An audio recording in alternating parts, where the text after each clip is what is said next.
சோபிதாவை திருமணம் செய்யும் முன் நாக சைத்தன்யா போட்ட முக்கிய கண்டிஷன் என்ன தெரியுமா?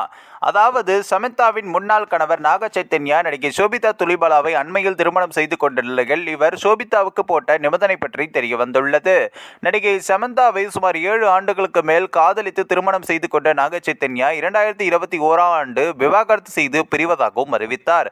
இது திரையுலகில் பலருக்கும் அதிர்ச்சியும் கொடுத்திருந்தது. இந்நிலையில் தான் தற்பொழுது நாக சைத்தன்யா 2வது திருமணமாக அப்படி சோபிதா துலிபாலாவை காதலித்து திருமணமும் செய்து கொண்டுள்ளார். அண்மையில் தான் இவர்களுடைய திருமணமும் நடைபெற்று முடிந்தது. இவர்களுடைய திருமணத்திற்கு ஆன பின்னர் அடுத்தடுத்து பல சுவாரஸ்ய தகவல்களும் வெளியாகி வருகிறது. அந்த வகையில் தற்பொழுது திருமணத்திற்கு முன்னர் நாக சைத்தன்யா சோபிதாவுக்கு போட்ட முக்கிய கண்டிஷன் பற்றிய தகவல்கள் வெளியாகியுள்ளது. சமீபத்தில் கொடுத்த பேட்டி ஒன்றில் தான் திருமணத்திற்கு முன்பு நாக சைத்தன்யா தனக்கு போட்ட முக்கிய கண்டிஷன் குறித்து சோபிதா பேசியுள்ளார்.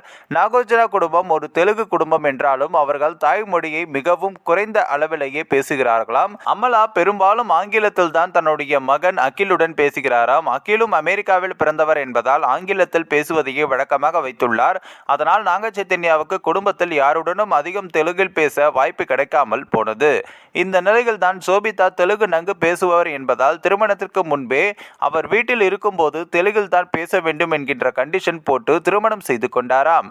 சோபிதாவும் இவரின் இந்த அன்பு கட்டளைக்கு இணங்க ஆங்கிலத்தை தவிர்த்து தெலுங்கிலேயே பேசி வருவதாகவும் சொல்கின்றனர். இந்த ஒரு வீடியோ குறித்து உங்களுடைய கருத்துக்களை நீங்க மறக்காம கமெண்ட்ஸ்ல சொல்லுங்க. நம்ம ஏஷியா நெட் நியூஸ் தமிழையும் தொடர்ந்து ஃபாலோ பண்ணுங்க.